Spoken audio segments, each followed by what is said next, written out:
এখন দেখবেন channel I সংবাদ।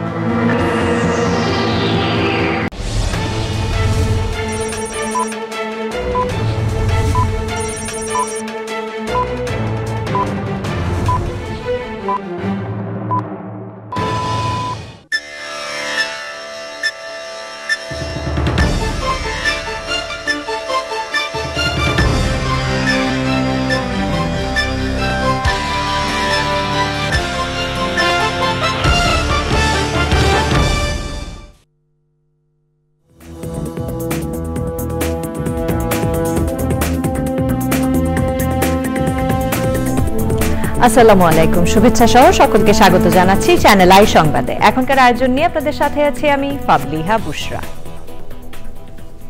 শুরুতেই চলুন দেখে নিই সুপার ফ্রেশ ফর্টিফাইড সয়াবিন তেল সংবাদ শিরোনামগুলো। মুক্ত স্বাধীন বাংলাদেশ বিনির্মাণে সবাইকে ঐক্যবদ্ধ হতে প্রধান উপদেষ্টার আহ্বান, বললেন একটি মহল নতুন বাংলাদেশ মুছে ফেলতে চায়। জনগণের আস্থা নষ্ট করা কাজ থেকে নেতাকর্মীদের বিরত থাকতে তারেক রহমানের নির্দেশনা, বিএনপি এখনো বিরোধী দলেই আছে মন্তব্য।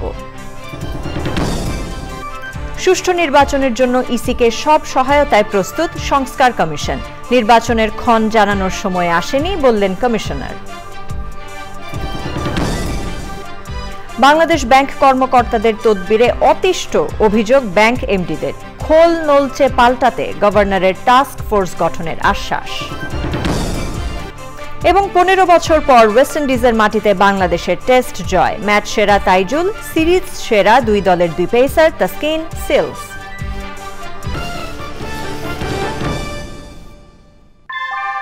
আমরা তৈরি করি বিশ্বমানের জার্মান প্রযুক্তির ভূমিকম্প সহনশীল থার্মেক্স রড, যা আপনার স্থাপনাকে নিরাপদ রাখে প্রজন্ম থেকে প্রজন্ম। সালাম স্টিল, মোস্ট ডিউরেবল স্টিল। সংবাদ শিরোনামগুলো জানাচ্ছিলাম। এখনকার সংবাদ আয়োজন একই সঙ্গে চ্যানেল আইয়ের ইউটিউব চ্যানেল এবং চ্যানেল আইয়ের ওটিটি প্ল্যাটফর্ম আই স্ক্রিনে লাইভ স্ট্রিম হচ্ছে। এবার জানাবো বিস্তারিত খবর।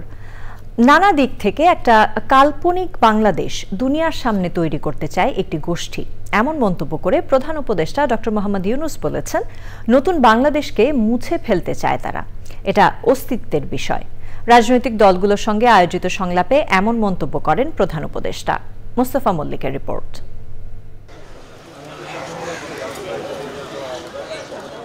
দেশের চলমান পরিস্থিতিতে জাতীয় ঐক্য প্রতিষ্ঠায় সংলাপের ডাক দেন প্রধান উপদেষ্টা। বুধবার বিকেল 4টায় নির্ধারিত সময় থাকলেও বেলা 2:30 থেকে বিভিন্ন রাজনৈতিক দলের নেতারা আসতে শুরু করেন ফরেন সার্ভিস একাডেমিতে। বিকেল 4টার দিকে আসেন প্রধান উপদেষ্টা ডক্টর ইউনূস।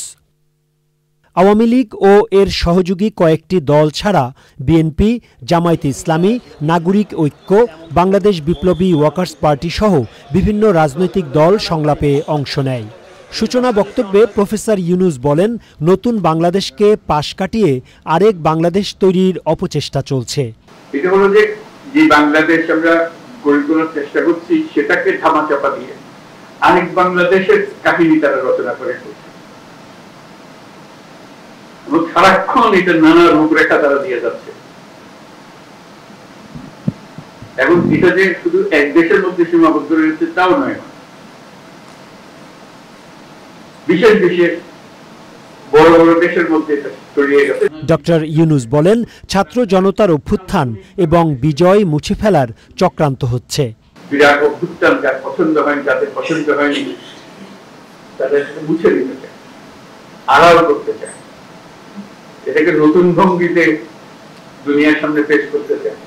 আমাদের এখানে একটা ভয়ঙ্কর কাণ্ড হয়ে গেছে, সেই ভয়ঙ্কর কাণ্ড থেকে আমাদেরকে রক্ষা করতে হবে, তারা রক্ষার জন্য এগিয়ে এসেছে আমাদের। তো সেটা মিথ্যা প্রমাণ করা এবং বাস্তবকে সেখানে প্রতিষ্ঠিত করা, সেটার জন্য আমাদের সবাই একজোট হতে হবে। কারণ এখানে কোনো বিশেষ রাজনৈতিক মতবাদের বিষয় না, জাতি হিসেবে আমাদের অস্তিত্বের বিষয়। দলগুলোর সঙ্গে আলোচনা শেষে সাংবাদিকদের সঙ্গে কথা বলেন উপদেষ্টা ডক্টর আসিফ নজরুল। বাংলাদেশের সার্বভৌমত্ব, অস্তিত্ব, স্বাধীনতা এবং মর্যাদা রক্ষার প্রশ্নে সবাই ঐক্যবদ্ধ থাকার ঘোষণা দিয়েছেন এবং ঐক্যমত জানিয়েছেন। আমাদের এই সভাতে যেই সমস্ত বিষয়ে ঐক্যমত প্রতিষ্ঠিত হয়েছে। আমি একটু পড়ে শোনাচ্ছি আপনাদের। প্রথমেই ভারতে যে বাংলাদেশ বিরোধী বিভিন্ন তৎপরতা চলছে, বাংলাদেশের উপ হাইকমিশনে হামলা, বাংলাদেশ বিরোধী প্রচারণা, বাংলাদেশের অভ্যন্তরীণ ব্যাপারে হস্তক্ষেপ, এসবের তীব্র নিন্দা জানানো হয়েছে। আসিফ নজরুল বলেন, সারা বিশ্বকে জানাতে হবে বাংলাদেশ এক, দেশের মধ্যে কোনো মতভেদ নেই। জাতীয় ঐক্যের ডাক নিয়ে এই যে রাজনীতিবিদ এবং বিভিন্ন সংগঠনের সঙ্গে আলোচনা, সরকারের পক্ষ থেকে বলা হচ্ছে যে 54 বছর পর বাংলাদেশে কোনো সরকার প্রধান এ ধরনের প্রথম আয়োজন করলেন। সরকারের পক্ষ থেকে একটি কথা বারবার বলা হচ্ছে, সেটি হচ্ছে বাংলাদেশকে এখন আর কোনো অবস্থাতেই দুর্বল বা নতজানুর বাংলাদেশ ভাবার কোনো কারণ নেই, বরং বাংলাদেশ আগের চেয়ে আরও অনেক বেশি যোগ্য এবং শক্তি নিয়ে এগিয়ে চলছে। ঢাকার ফরেন সার্ভিস একাডেমি থেকে মোস্তফা মল্লিক, চ্যানেল আই। জাতীয় ঐক্যের আহ্বানে প্রধান উপদেষ্টার সঙ্গে রাজনৈতিক দলগুলোর সংলাপ শেষে নেতারা বলেছেন, জাতির প্রয়োজনে যে ঐক্য হয়েছে তা সবাইকে ধরে রাখতে হবে, যে কোনো চক্রান্ত প্রতিহত করতে হবে। বাংলাদেশের যে মিত্র রয়েছে তাদের নিয়ে এগিয়ে যেতে হবে পরিকল্পিতভাবে। আমরা বলেছি যে অতি দ্রুত সংস্কার সাধন করে নির্বাচনের জন্য একটি রোডম্যাপ দেওয়া, যাতে করে জনগণ একটি রোডম্যাপ পেলে নির্বাচনমুখী হয়ে গেলে যে সকল ষড়যন্ত্র এখন আপনারা দেখতে পাচ্ছেন, এইসব ষড়যন্ত্র আর কেউ করতে সাহস পাবে না। আমরা তাদের সাথে সৎ প্রতিবেশী সুলভ সম্পর্ক চাই, কিন্তু সাম্প্রতিক কিছু ভূমিকা ছিল অত্যন্ত উস্কানিমূলক, অসহিষ্ণু, অগ্রহণযোগ্য। আপনারা এটা দেখেছেন। মিথ্যা তথ্যের উপর নির্ভর করে বাংলাদেশকে কলুষিত করার জন্য, এই সরকার এবং জনগণকে ব্যর্থ করার জন্য তারা দুনিয়ার বিভিন্ন জায়গায় অপপ্রয়াস চালাচ্ছেন এবং অপপ্রচার চালাচ্ছেন। আমরা এগুলার নিন্দা জানিয়েছি সকলে সম্মিলিতভাবে। আমরা একটা জায়গায় সবাই আমরা একমত হয়েছি যে আমাদের স্বাধীনতা সার্বভৌমত্বের ব্যাপারে কোনো ছাড় নয়। এই যে আমাদের যে গণ অভ্যুত্থান, এটাকে ভারতের শাসক গোষ্ঠী এই পরিবর্তনটাকে এখনো তারা মেনে নেয় নাই। একই সাথে আজকে অতীত ফ্যাসিবাদের পলায়নকে, তাদের পরাজয়কে ভারতের নরেন্দ্র মোদী সরকার নিজের পরাজয় হিসাবে বিবেচনা করে আসছে। তো আমরা সবাই একসাথে হয়েছি, ঐক্যবদ্ধ হয়েছি। আমাদের নিজেদের মধ্যে রাজনৈতিক মতাদর্শগত যেই পার্থক্য থাকুক না কেন, এই প্রশ্নে আমরা সবাই ঐক্যবদ্ধ আছি। আমরা মনে করি সরকার এবং দেশের শিক্ষার্থী, রাজনৈতিক দল, শ্রেণী পেশা, দেশের সকল রাষ্ট্রীয় প্রতিষ্ঠান, সিভিল সোসাইটি, বাংলাদেশের সমস্ত জনগণ আজকে ঐক্যবদ্ধভাবে এই দেশকে তার অস্তিত্ব, তার স্বাধীনতা, সার্বভৌমত্বের জন্য এক হয়ে লড়াই করবে। একটি যে কোনো সিম্বলিক ঐক্য প্রকাশ করার জন্য রাষ্ট্রের পক্ষ থেকে যে কোনো একটা উদ্যোগ গ্রহণ করা হবে, এরকম একটি মতামত এসেছে এবং সরকারের পক্ষ থেকে সিদ্ধান্ত জানানো হলে আমরা সকলে ঐক্যবদ্ধভাবে সেটার তার সাথে আমরা অংশগ্রহণ করব। প্রধান উপদেষ্টা ডক্টর মোহাম্মদ ইউনূস বলেছেন, বৈশ্বিক পরিস্থিতির কারণে বাংলাদেশ বর্তমানে কঠিন সময় পার করছে। পরিস্থিতি উত্তরণে সবাইকে ঐক্যবদ্ধ থাকার আহ্বান জানিয়েছেন তিনি। দেশে বিদেশে বাংলাদেশ সশস্ত্র বাহিনীর নানা কর্মকাণ্ডের প্রশংসা করেন প্রধান উপদেষ্টা। চকর মালিথার report. National defence services command and staff college কমপ্লেক্সে ন্যাশনাল ডিফেন্স কোর্স 2024 এবং আর্মড ফোর্সেস ওয়ার কোর্স 2024-এর সমাপনী অনুষ্ঠানের প্রধান অতিথি প্রধান উপদেষ্টা প্রফেসর মোহাম্মদ ইউনূস কোর্সে অংশগ্রহণ করা দেশি বিদেশি 150 জন অফিসারের মধ্যে সনদ বিতরণ করেন।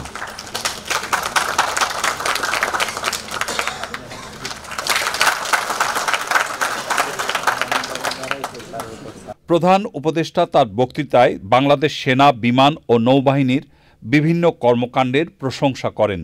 I am proud to notice the progress of the armed forces and their enduring contribution. Your commitment to safeguarding our nation has been exemplary. Bangladesh Armed Forces symbolizes resilience, patriotism, and steadfast dedication to peace. সবাইকে ঐক্যবদ্ধ থাকার আহ্বান জানান professor Mohammad Yunus. Globally, we are at strategically critical times, and Bangladesh is no exception to that. It's only the people of a nation that can decide on the destiny of their nation. To thrive, we need to be together more than ever before. Global challenges do not belong to anyone alone, any one nation alone. They need multilateral efforts to overcome. The global problem solving must therefore rely on cooperation. অনুষ্ঠানে উপস্থিত হওয়ার জন্য national defence কলেজের পক্ষ থেকে প্রধান উপদেষ্টার প্রতি বিশেষ কৃতজ্ঞতা জানানো হয়। চকর মালিথা, চ্যানেল আই, ঢাকা।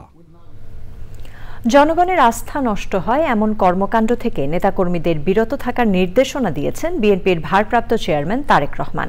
চট্টগ্রাম বিভাগীয় ভার্চুয়াল সম্মেলনে তিনি বলেন, দেশ নিয়ে অদৃশ্য শক্তির ষড়যন্ত্র চলছে, আগামী নির্বাচন অনেক কঠিন হবে। বিএনপি এখনো বিরোধী দলেই আছে উল্লেখ করে নেতাকর্মীদের সতর্ক থাকার পরামর্শ দেন তিনি। শহীদুল্লাহ রাজুর রিপোর্ট। রাষ্ট্র কাঠামো মেরামতের ৩১ দফা ও জনসম্পৃক্তি শীর্ষক চট্টগ্রাম বিভাগীয় সম্মেলন ও প্রশিক্ষণ কর্মশালা। বিএনপির বিভিন্ন পর্যায়ের নেতাকর্মীরা সম্মেলনে যোগ দেন। চট্টগ্রাম ইঞ্জিনিয়ার্স ইনস্টিটিউশনে আয়োজিত সম্মেলনে প্রধান অতিথি হিসেবে ভার্চুয়ালি যোগ দেন বিএনপির ভারপ্রাপ্ত চেয়ারম্যান তারেক রহমান। নেতাকর্মীদের বিভিন্ন দিক নির্দেশনা দেন তিনি। আমরা এখনো বিরোধী দলই আছে, বিরোধী দলেই আমরা অবস্থান করছি, বা আমরা অন্তত যাই হোক সরকারি দলে আমরা নেই বা সরকারে আমরা নেই। সহকর্মীবৃন্দ, আপনি যখন এলাকায় পরিচিত বিএনপির প্রতিনিধি হিসাবে কেন আপনি এমন কিছু করবেন, আপনার যেই কথা, আপনার যেই বিহেভিয়ার, আপনার যেই কাজের দ্বারা দলের ইমেজ, দল ক্ষতিগ্রস্ত হবে, কেন আপনি এটা করবেন? তিনি বলেন, ক্ষমতা নয়, জনগণের ম্যান্ডেট নিয়ে দেশ পরিচালনা করতে চায় বিএনপি। অত্যাচার নির্যাতন সহ্য করেছি, এখনো বহু মানুষের নামে মিথ্যা মামলা আছে, এখনো সেই মামলা উঠে নাই, মামলার খড়গ এখনো রয়ে গেছে। কাজে আসুন, যেই নির্যাতন আমরা সহ্য করেছি, যেই বিসর্জন আমরা দিয়েছি, সেই বিসর্জন যাতে নষ্ট না হয়ে যায়, যেই কষ্ট করেছি সেই কষ্ট যাতে নষ্ট না হয়ে যায়, এই ব্যাপারে আমরা সচেতন থাকি। আমরা ৩১ দফা মানুষের কাছে নিয়ে যাব, মানুষের আস্থা ধরে রাখার জন্য যা যা করা প্রয়োজন আমি সেটাই করব। আমাদের শেষ কথা হোক, আমরা জনগণের সাথে আছি, আমরা ইনশাল্লাহ জনগণের সাথে থাকব। প্রত্যেক নেতাকর্মী বিএনপির প্রতিনিধি উল্লেখ করে সবাইকে জনগণের কাছে যাওয়ার পরামর্শ দেন বিএনপির ভারপ্রাপ্ত chairman. Shahidullah Raju, channel I, Dhaka. সুষ্ঠু নির্বাচনের জন্য নির্বাচন কমিশনকে সব ধরনের সহায়তা দিতে প্রস্তুত জানিয়ে নির্বাচন ব্যবস্থা সংস্কার কমিশন প্রধান বদিউল আলম মজুমদার বলেছেন, বিগত নির্বাচনে যারা অপরাধ করেছে তাদের বিচার হওয়া দরকার। আর নির্বাচন ব্যবস্থার উপর মানুষের আস্থা ফেরানোর কথা উল্লেখ করে কমিশনার আবুল ফজল মোহাম্মদ সানাউল্লাহ জানান, জাতীয় নির্বাচনের ক্ষণ জানানোর সময় এখনো আসেনি। নাজিব বেগের রিপোর্ট। বিভিন্ন অংশীজনের সাথে ধারাবাহিক বৈঠকের পর বুধবার বিকেলে নতুন নির্বাচন কমিশনের সাথে মতবিনিময় করে নির্বাচন ব্যবস্থা সংস্কার কমিশন।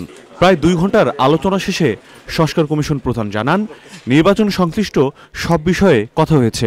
আলোচনা হয়েছে নির্বাচন কমিশনের দায় দায়িত্ব, ক্ষমতা, স্বাধীনতা, কিভাবে মনোনয়নপত্র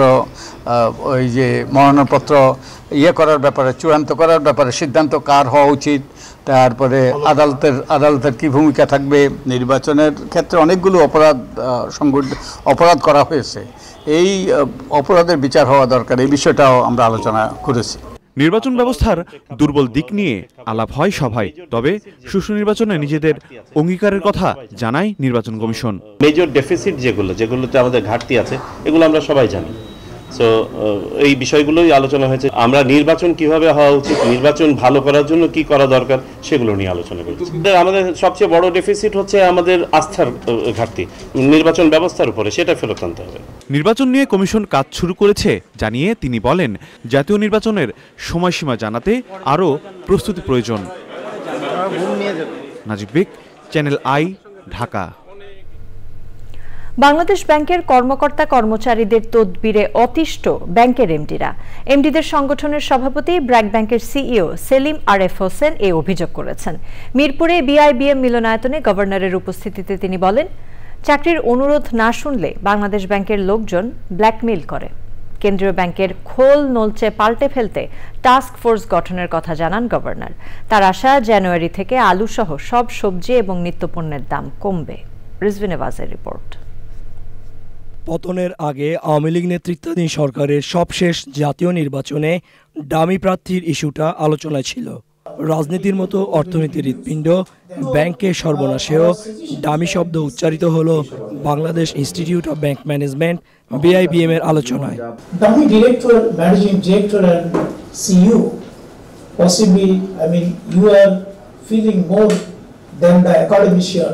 We have seen that sometimes managing director in the post, but actually he is driven actually by somebody else who is not in the post of the managing director post. আমাদের যে ডামি ডিরেক্টরের কথা হচ্ছে, ওই দুইজনকে আমরা দেখেছি বোর্ডে কিভাবে তাদের কোনো বক্তব্য, কোনো অবস্থানই নাই, থাকে না। তারা চেষ্টা করেও পরে নিজের আত্মসম্মান রক্ষার্থে চুপ করে যায়। বাংলাদেশ ব্যাংকের বিরুদ্ধে বিস্তর অভিযোগ ব্যাংকারদের। বিভিন্ন রকম তদবিরের জ্বালায় ব্যাংকিং সেক্টর পাগল হয়ে যায়। চাকরি দিতে হবে তাদের আত্মীয় স্বজনকে, তাদের প্রমোশন দিতে হবে, তাদের ট্রান্সফার করতে হবে, এবং এটা একদম তলা থেকে উপর পর্যন্ত তদবিরের পর তদবির আসে। স্যার, প্রধান অতিথির বক্তব্যে গভর্নর জানালেন, ব্যাংকিং খাতের ঘুরে দাঁড়ানো কষ্টসাধ্য, তবে অসম্ভব নয়। আলুর দাম আবার 20 টাকাই হবে, সবজির দাম ওই বাঁধাকপির দাম আবার 10 টাকাই হবে, ওই ফার্মার আবার ওটা গরুতে খাওয়াবে। All of those we will see that newspapers are reporting once again, but in a different way. আমি মনে করি the inflation is going to come down. What is our target? Our target is 7% by end June and 5% definitely by next year, next fiscal year. যত সংস্কার করা হোক, মানুষ যদি এদেশে বিনিয়োগ নিরাপদ না ভাবে এবং সন্তানদের ভবিষ্যৎ নিরাপত্তা নিয়ে শঙ্কিত থাকে, তবে শেষ বিচারে কোনো উদ্যোগ ফলপ্রসূ হবে না। শঙ্কা গভর্নরের। রিজভিন আওয়াজ, চ্যানেল আই, ঢাকা। জুলাই আগস্টে সংঘটিত গণহত্যা ও মানবতা বিরোধী অপরাধের অভিযোগে আওয়ামী লীগ সরকারের সাবেক দুই মন্ত্রী আমির হোসেন আমু ও কামরুল ইসলামকে গ্রেফতার দেখিয়ে কারাগারে পাঠানোর নির্দেশ দিয়েছে ট্রাইব্যুনাল। তাদের 18 ডিসেম্বর আবারও হাজির করতে বলেছেন আদালত। জুলাই আগস্ট গণহত্যার অভিযোগে যাত্রাবাড়ি থানার সাবেক ওসি আবুল হাসানকে আরেকটি মামলায় গ্রেফতার দেখানো হয়েছে। আরও জানাচ্ছেন মাজহারুল হক মান্না। আন্তর্জাতিক অপরাধ ট্রাইব্যুনালের মামলার পরোয়ানায় আওয়ামী লীগ সরকারের সাবেক দুই মন্ত্রী কামরুল ইসলাম এবং আমির হোসেন আমুকে সকাল 10:20 প্রিজন ভ্যানে করে আন্তর্জাতিক অপরাধ ট্রাইব্যুনালে আনা হয়। এরপর তাদের রাখা হয় ট্রাইব্যুনালের হাজতখানায়। 11:43 ট্রাইব্যুনালের কাঠগড়ায় হাজির করা হয়। ট্রাইব্যুনালে হাজির করা দুজনকে তদন্ত শেষ না হওয়া পর্যন্ত আটক রাখার জন্য প্রসিকিউশনের আবেদন করলে বিচারপতি মোহাম্মদ গোলাম মর্তুজা মজুমদারের নেতৃত্বাধীন 3 সদস্যের ট্রাইব্যুনাল আদেশ দেন। ছাত্র জনতার উপরে নির্বিচারে গুলি করে তাদেরকে হত্যা করা হয়েছে, চিরতরে পঙ্গু করা হয়েছে, অন্ধ করা হয়েছে, আহত করা হয়েছে। এখনো তারা এই শরীরে সে সকল দাগ বয়ে নিয়ে বেড়াচ্ছেন, আর যারা নিহত হয়েছেন তাদের পরিবাররা এই ক্ষত বয়ে নিয়ে বেড়াচ্ছেন। সেই সকল দায় থেকে যারা ওই মিটিংয়ে উপস্থিত ছিলেন, যারা নেতৃত্ব দিয়েছেন, যারা সিদ্ধান্ত দিয়েছেন, এই দুজন আসলেই তাদের অন্যতম ব্যক্তি ছিল। তারা এই দায় এড়াতে পারে। সে সকল অভিযোগ তদন্তে ইতিমধ্যে পাওয়া গিয়েছে, আরও তদন্ত অব্যাহত আছে, সেগুলো আমরা তাদেরকে পড়ে শুনিয়েছি, জানিয়েছি। এই সকল অভিযোগে তাদেরকে এই মামলায় গ্রেফতার দেখিয়ে কারাগারে প্রেরণ করা হয়েছে। জুলাই আগস্ট গণহত্যার অভিযোগে যাত্রাবাড়ি থানার সাবেক ওসি আবুল হাসানকে দ্বিতীয়বারের মতো ট্রাইব্যুনালে হাজির করা হয়। এর আগে 20 নভেম্বর তাকে সহ অন্য পুলিশ কর্মকর্তাদেরও হাজির করা হয়েছিল। এই ইমাম হোসেন তাইমকে নিয়ে থানায় নেওয়া হয়। থানায় নিয়ে তাইমের চেহারা বিকৃত করে দেওয়া হয় অত্যাচার করে, এবং তাকে ওখানে মৃত্যু নিশ্চিত করা হয়। এই সকল কার্যক্রমে আজকের আসামি আবুল হাসান ওসি থেকে এই কার্যক্রম নেতৃত্ব দিয়েছেন, নির্দেশনা দিয়েছেন এবং সরাসরি উপস্থিত থেকে এই অপরাধ কর্মে অংশগ্রহণ করেছেন। তাকেও আজকে ট্রাইব্যুনালে এই মামলায় গ্রেফতার দেখিয়ে কারাগারে প্রেরণ করা হয়েছে। গত 5 জুলাই থেকে 5 আগস্ট পর্যন্ত সারা দেশে সংঘটিত গণহত্যা ও মানবতাবিরোধী অপরাধের কয়েকশো অভিযোগ এখন পর্যন্ত আন্তর্জাতিক অপরাধ ট্রাইব্যুনালের তদন্ত সংস্থা ও প্রসিকিউশনে জমা পড়েছে। মাজহারুল হক মান্না, চ্যানেল আই, ঢাকা। পররাষ্ট্র উপদেষ্টা তৌহিদ হোসেন বলেছেন, ভারতের সঙ্গে আমরা ভালো সম্পর্ক চাই, তবে সেটা ভারতকেও চাইতে হবে। ব্রিটিশ হাইকমিশনার সারা কুক তার সঙ্গে সাক্ষাৎ করে যাওয়ার পর তাৎক্ষণিক ব্রিফিংয়ে পররাষ্ট্র উপদেষ্টা জানান, ব্রিটিশ পার্লামেন্টে বাংলাদেশের অবস্থা নিয়ে ভুল তথ্য দেয়া হয়েছে, সেটা জানাতেই ডাকা হয়েছিল হাইকমিশনারকে। উপদেষ্টা আরও জানান, বাংলাদেশ ভারত পররাষ্ট্র সচিব পর্যায়ের বৈঠক একদিন এগিয়ে 9 ডিসেম্বর হতে পারে। ওই দিনই ঢাকা আসবেন ভারতের পররাষ্ট্র সচিব বিক্রম মিস্ত্রি।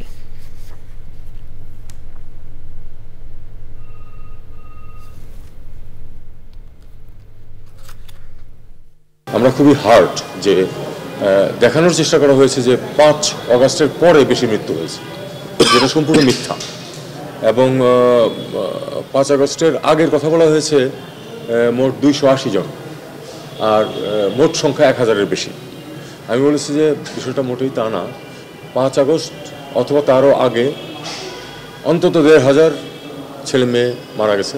এত বড় একটা ঘটনা যে ঘটেছে সেটার কোনো উল্লেখ নেই, তাদের রিপোর্টে সেটার কোনো উল্লেখ নেই যে এখানে বিপুল সংখ্যক ছেলে মেয়েকে রাস্তাঘাটে গুলি করে মারা হয়েছে, এই কথাটার কোনো উল্লেখই নেই। তা আমি বললাম যে তারা বলেছেন তাদের কথা, এখন আমাদের অবস্থানটা আমরা তো ব্যাখ্যা করছি। এটা খুব স্পষ্ট যে আমরা চাই ভালো সম্পর্ক, তবে সেটা রেসিপ্রোকাল ভিত্তিতে হতে হবে, দুই পক্ষ থেকেই সেটা চাইতে হবে এবং সে লক্ষ্যে কাজ করতে হবে। অর্থ উপদেষ্টা ডক্টর সালেউদ্দিন আহমেদ বলেছেন, ভারতের সাথে রাজনৈতিকভাবে যাই ঘটুক না কেন বাণিজ্যিক সম্পর্কে কোনো প্রভাব পড়বে না। সচিবালয়ে ক্রয় সংক্রান্ত উপদেষ্টা পরিষদের বৈঠক শেষে সাংবাদিকদের উপদেষ্টা আরও বলেন, ভারত পণ্য রপ্তানিতে নিষেধাজ্ঞা দিলে সে দেশের ব্যবসায়ীরাই তার প্রতিবাদ করবে। রমজানে বাজার পরিস্থিতি স্বাভাবিক থাকবে জানিয়ে উপদেষ্টা বলেন, রাজনৈতিক সমঝোতা কঠিন হলেও চাঁদাবাজির সিন্ডিকেট ভাঙা কঠিন নয়।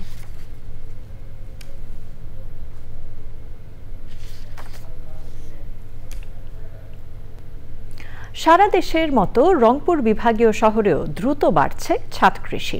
একজনের দেখাদেখি অনুপ্রাণিত হয়ে ঘরোয়া ফসল উৎপাদনে যুক্ত হচ্ছেন আরেকজন। তবে নতুন উদ্যোক্তাদের কাছে ফসলের রোগবালাই প্রতিরোধ সবচেয়ে বড় চ্যালেঞ্জ। তারা বলছেন, এ বিষয়ে প্রয়োজন প্রশিক্ষণ এবং সচেতনতা বৃদ্ধির নানা কার্যক্রম। বিস্তারিত রিপোর্টে জানাচ্ছেন শাইক সিরাজ।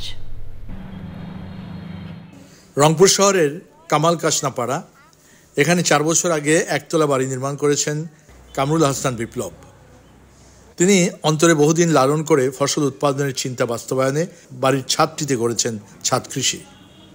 মাত্র 2100 বর্গফুট আয়তনে রকমারি ফসল উৎপাদন করার এক দৃষ্টান্ত তৈরি করেছেন। ছোটবেলা থেকেই আমার একটু এই গাছপালার প্রতি বেশ একটু ইয়া ছিল, কিন্তু এরকম জায়গা ছিল না, জায়গা স্বল্পতার কারণে। পরবর্তীতে বাসাটা ঘর পর মেইনলি করোনা সময় থেকে এটা করা। কি কি আছে এখানে? থাই জাম্বুরা, থাই জামরুল, সবই তো। বেগুন আছে, আপনার মালটা আছে। জি স্যার, মালটা। এটা কি? নাশপাতি স্যার। নাশপাতি। নাশপাতি ধরেছিল, বেশ মজা। আচ্ছা, এটা কি আম আপনার? এটা স্যার কাটিমন স্যার, আল্লাহর নিয়ামত। আমি যেটাই মানে লাগাই না কেন হয় সবকিছু ফল পাই। হাতের একটা যশ থাকে সবারই। এখানে ফসল উৎপাদনে অনুশীলন করা হচ্ছে জৈব কৃষির পদ্ধতিগুলো। তার মতে, ছাদ কৃষিতে উদ্ভিদের খাদ্য এবং পরিচর্যায় অনেক বেশি সচেতন থাকতে হয়। বিভিন্ন ধরনের ফাঙ্গাস জাতীয় যে ইয়াগুলো, ওগুলো একটু ভালোভাবে তদারকি করতে হয়। এটাই হচ্ছে আমার কাছে, এটাই বেশি সমস্যা মনে হয়। এখানেও প্রমাণ মিলল যে ইচ্ছে শক্তিটাই প্রধান। ছোটবেলা থেকে কৃষির প্রতি আগ্রহ এবং পরবর্তীতে গণমাধ্যম এবং একটা দেখে আরেকটার সাথে সম্পৃক্ত হয়ে তারই রূপটি দিয়েছে ছাদ কৃষির আয়োজনের ভেতরে, যেটি এই এলাকায় আরও অন্যের জন্য অনুকরণীয় হতে পারে এবং অন্যের মাধ্যমে এটি আরও সম্প্রসারিত হতে পারে। রংপুরের কামাল কাশনা থেকে শাইক সিরাজ, চ্যানেল আই। এ নিয়ে বিস্তারিত প্রতিবেদন দেখবেন বৃহস্পতিবার বেলা 3:05 হৃদয়ে মাটিও মানুষের ডাক অনুষ্ঠানে। এবার রয়েছে আই স্পোর্টস।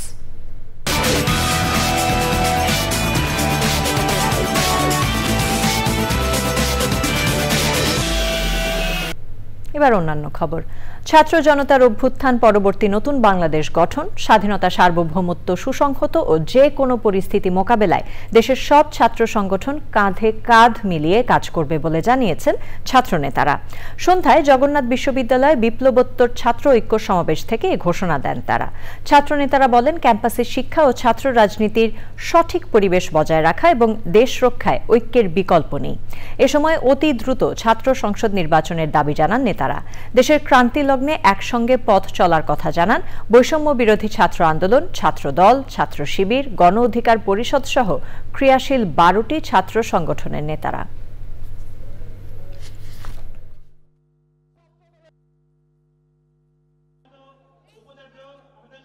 আমরা অচিরেই জাতীয় নির্বাচনের রুটম্যাপ দাবি করছি, যেন একটি রুটম্যাপের মাধ্যমে সকল ষড়যন্ত্রের অবসান হয়।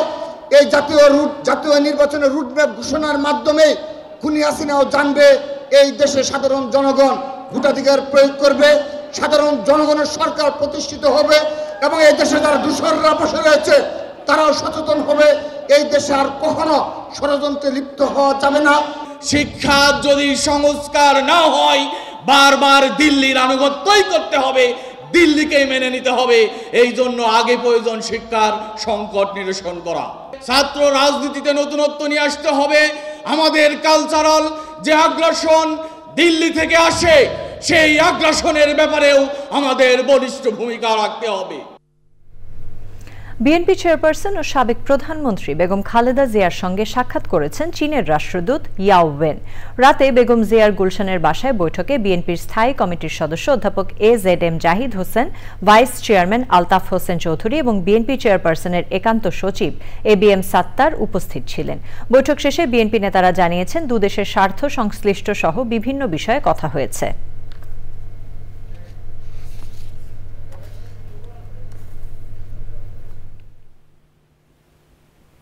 দুই দেশের দুই দলের অর্থাৎ Chinese communist party vis a vis BNP, China versus Bangladesh, এদের পুরানো বন্ধুত্বের উপরে কথা হয়েছে।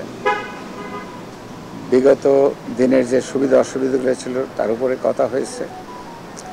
বর্তমানে তারা কী ধরনের বন্ধুত্ব আমাদের সঙ্গে এস্টাবলিশ করতে চায় তার উপরে কথা হয়েছে। প্রিয় দর্শক, আপনারা দেখছেন চ্যানেল আই সংবাদ। সময় হয়ে গেল একটি বিরতি নেবার। বিরতির পর অন্যান্য খবরের সাথে আরো জানিয়ে ফিরব। বিরতির পর সাথে থাকার জন্য ধন্যবাদ সবাইকে। বিএনপির সিনিয়র যুগ্ম মহাসচিব রুহুল কবির রিজভী বলেছেন, সিরাজউদ্দৌলা, মোহনলালরা যেভাবে একসঙ্গে যুদ্ধ করেছিল, প্রয়োজনে এদেশের হিন্দু মুসলমানরাও একসঙ্গে যুদ্ধ করবে। আগরতলায় বাংলাদেশের সহকারী হাইকমিশনে হামলার প্রতিবাদে জাতীয় প্রেস ক্লাবের সামনে বিক্ষোভ মিছিল করে বাংলাদেশ পূজা উদযাপন ফ্রন্ট। সেখানে বিএনপি নেতারাও অংশ নেন। মিছিলের আগে সমাবেশে রিজভী বলেন, যে কোনো ধরনের কট্টরপন্থাই মানবতা বিরোধী।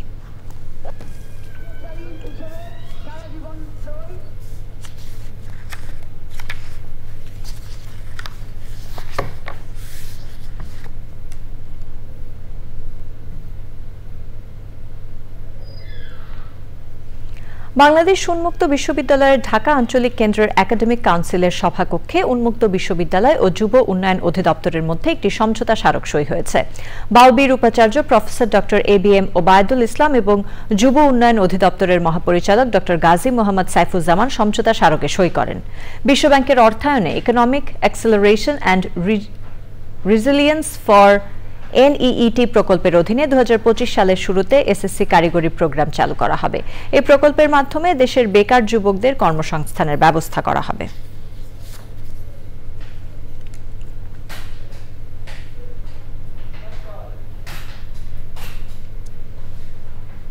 নিটোল টাটা আন্তর্জাতিক সংবাদ।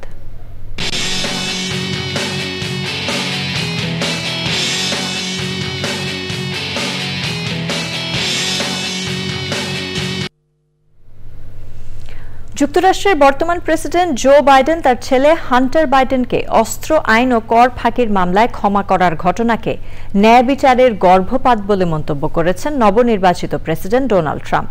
আগামী 20 জানুয়ারি আনুষ্ঠানিকভাবে মার্কিন প্রেসিডেন্ট হিসেবে দায়িত্ব নেবেন ট্রাম্প। তার আগে বর্তমান প্রেসিডেন্ট জো বাইডেনের এই সিদ্ধান্তের তীব্র সমালোচনা করেছেন তিনি।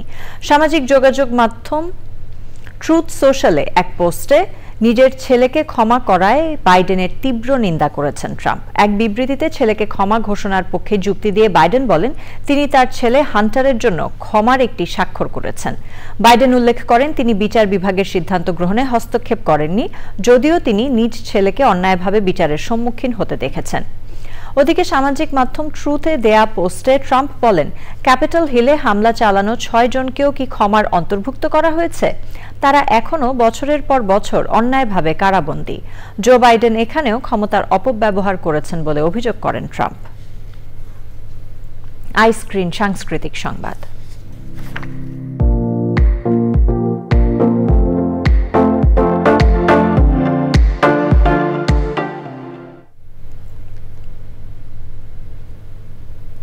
শিল্পকলা একাডেমির মহাপরিচালক সৈয়দ জামিল আহমেদ বলেছেন, কাঁদা ছোড়াছড়ি করা শিল্পকলা একাডেমির কাজ নয়। শিল্পের চর্চা জনগণের দোরগোড়ায় পৌঁছে দেয়াই এর উদ্দেশ্য। বিজয়ের মাস উদযাপন উপলক্ষে সংবাদ সম্মেলনে মহাপরিচালক বলেন, নতুন পারফরমেন্স আর্ট ও প্রকল্প নিয়ে এগিয়ে যাচ্ছে শিল্পকলা একাডেমি। সুলতানা হিমুর রিপোর্ট। জনগণের মননে নতুন চেতনার বীজ বপনের উদ্দেশ্য নিয়ে বিজয়ের মাসের আয়োজন সাজিয়েছে বাংলাদেশ শিল্পকলা একাডেমি। একাডেমির সেমিনার কক্ষে সংবাদ সম্মেলনে মহাপরিচালক সৈয়দ জামিল আহমেদ জানান, ডিসেম্বর মাস জুড়ে রয়েছে জুলাই গণঅভ্যুত্থান নিয়ে পোস্টার ও ভিআর প্রদর্শনী, পারফরমেন্স, গ্রাফিতি বিষয়ক কর্মশালা, নিত্যপুরাণে নাটকের প্রদর্শনী, লোকসংস্কৃতি উৎসব ও ক্ষুদ্র নৃগোষ্ঠীর নানা আয়োজন। মহাপরিচালক জানান, শিল্পকলা একাডেমির কোনো কালো তালিকা নেই। সব দলমতের মানুষ শিল্পচর্চা করবে, এই উদ্দেশ্যেই কাজ করছে বাংলাদেশ শিল্পকলা একাডেমি। শিল্পকলা একাডেমি কোনো তালিকা করে না। কিছুদিনের জন্য সেই ব্যক্তিরা যারা আমাদের গণ আন্দোলনের বিরুদ্ধে কাজ করেছেন, অবস্থান নিয়েছেন বিরুদ্ধে বা এখনো নিচ্ছেন, তাদের জন্য কি আমরা আহ্বান জানাবো কিছুদিন পেছনে থাকতে। খুব অস্থিতিশীল সময়ে আমরা যদি কোনো রকম চিন্তার নতুন বীজ বপন করতে পারি মাথায়, চিন্তায়, সেইটাই হবে আমাদের সবচেয়ে বড় পাওনা। ভারতীয় মিডিয়ায় বাংলাদেশের নেতিবাচক উপস্থাপন নিয়েও মন্তব্য করেন মহাপরিচালক। ভারতীয় মিডিয়া যেখানে বারবার আমাদেরকে একটা ইসলামিস্ট রাষ্ট্র বানাতে চাচ্ছে, সেখানে আমরা এই কাজগুলো করছি, এগুলো যেন জোরভাবে বলা যায় এবং বলা উচিত হবে সেটা। ডিসেম্বর মাসের এই পুরো আয়োজন সহ পূর্বের সকল উৎসব সংক্রান্ত বিষয় নতুন ওয়েব জার্নালে প্রকাশ হবে বলে জানান সংশ্লিষ্টরা। Sultana Himu, channel I, Dhaka. এবার রয়েছে কৃষি সংবাদ।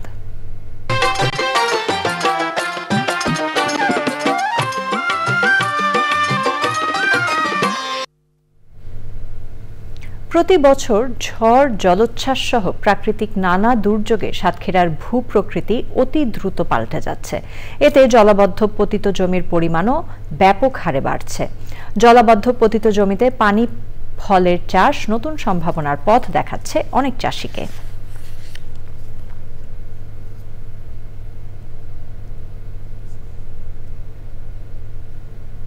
এবার রয়েছে প্রকৃতি সংবাদ।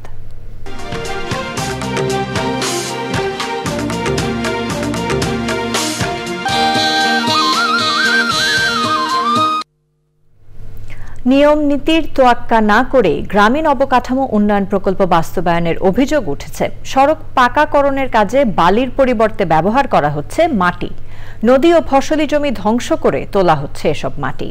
স্থানীয়দের অভিযোগ, সংশ্লিষ্ট দপ্তরে অভিযোগ করেও বন্ধ হচ্ছে না এসব অনিয়ম।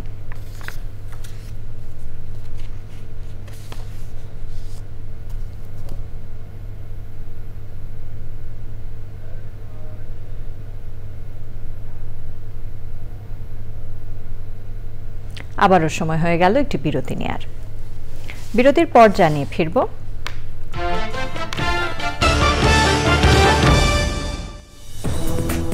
বিরতির পর সাথে থাকার জন্য ধন্যবাদ সবাইকে। Attorney general advocate Mohammad Asaduzzaman বলেছেন, দেশের সাম্প্রদায়িক সম্প্রীতিকে প্রশ্নবিদ্ধ করার জন্য একটি বিশেষ গোষ্ঠী সংখ্যালঘু নির্যাতনের অপপ্রচার চালাচ্ছে। চট্টগ্রাম প্রেস ক্লাবে সাংবাদিকদের সাথে মতবিনিময়ে এসব কথা বলেন তিনি। চট্টগ্রাম প্রেস ক্লাবের অন্তর্বর্তী কমিটির সভাপতি চট্টগ্রাম জেলা প্রশাসক ফরিদা খানমের সভাপতিত্বে উপস্থিত ছিলেন সুপ্রিম কোর্ট আইনজীবী সমিতির সাধারণ সম্পাদক ব্যারিস্টার রুহুল কুদ্দুস কাজল, প্রেস ক্লাবের সদস্য সচিব জাহিদুল করিম কোচি, চট্টগ্রাম মেট্রোপলিটন সাংবাদিক ইউনিয়নের সভাপতি মোহাম্মদ শাহ নেওয়াজ সহ অন্যরা।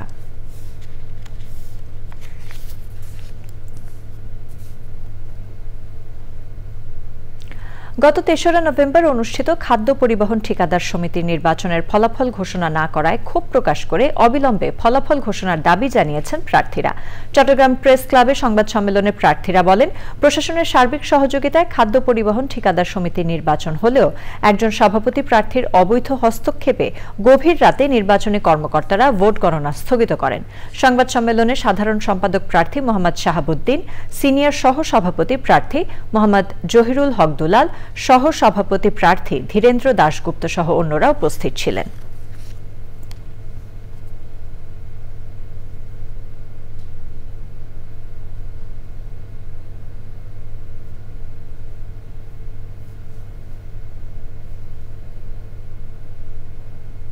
আন্তর্জাতিক প্রতিবন্ধী দিবস উপলক্ষে disabled rehabilitation and research association DRR এর আয়োজনে প্রতিবন্ধী শিশুদের অংশগ্রহণে সাংস্কৃতিক অনুষ্ঠান হয়েছে।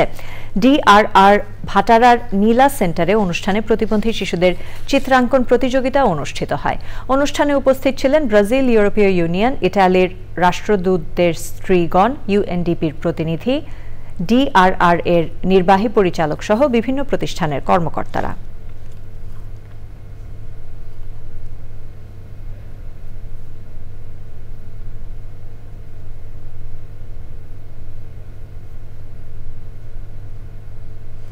বাংলাদেশ সশস্ত্র বাহিনী বিভাগ, Bangladesh peace support operation training and Geneva centre for security sector গভর্নেন্সের যৌথ ব্যবস্থাপনায় জেন্ডার বায়াসের উপর প্রশিক্ষণ কর্মশালা রাজধানীর হোটেল র্যাডিসন ব্লুতে অনুষ্ঠিত হয়েছে।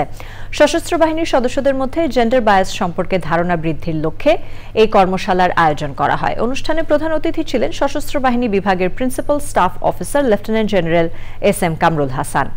কর্মশালায় সশস্ত্র বাহিনীর 30 জন কর্মকর্তা অংশ নেন।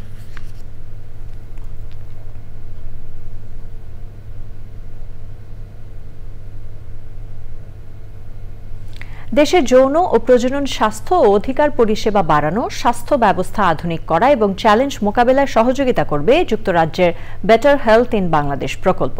স্থানীয় একটি হোটেলে এই প্রকল্পের সমাপনী উৎসবে আয়োজকরা জানান, বিগত 7 বছরে মাতৃমৃত্যু রোধ, নিরাপদ সন্তান জন্মদান সহ নারীদের আধুনিক পরিবার পরিকল্পনা সেবা দেয়া হয়েছে। যুক্তরাজ্য ছাড়াও এই প্রকল্পে যৌথভাবে সহযোগিতা করেছে UNFPA এবং তাদের সহযোগী সংস্থাগুলো।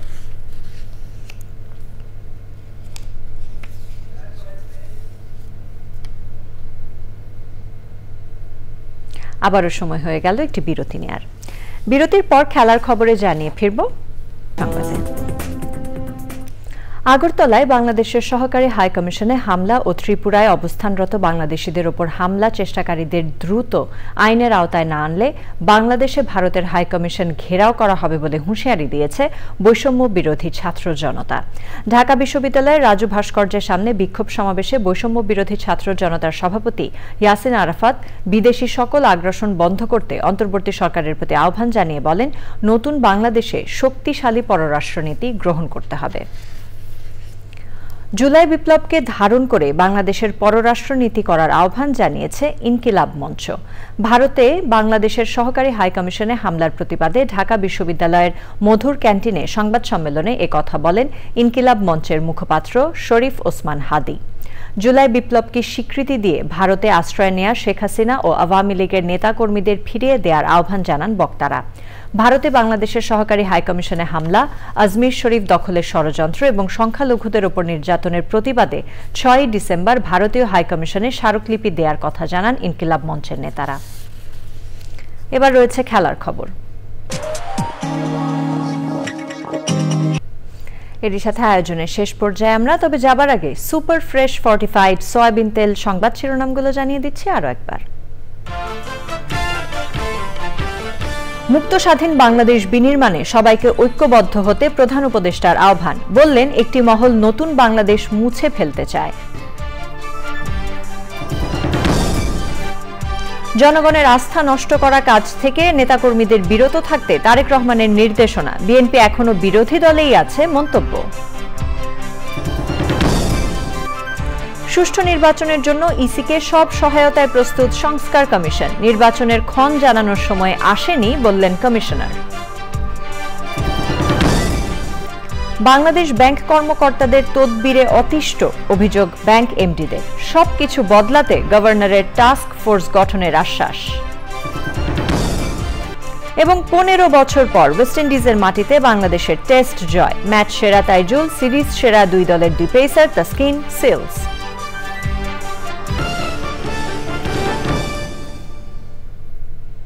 চ্যানেল আই সর্বশেষ সংবাদ জানতে ভিজিট করুন channelionline.com এ। যুক্ত থাকুন আমাদের সোশ্যাল মিডিয়া প্ল্যাটফর্মগুলোর সাথে। আমাদের সংবাদের এখনকার আয়োজন এই পর্যন্তই। এতক্ষণ সাথে থাকার জন্য ধন্যবাদ সবাইকে।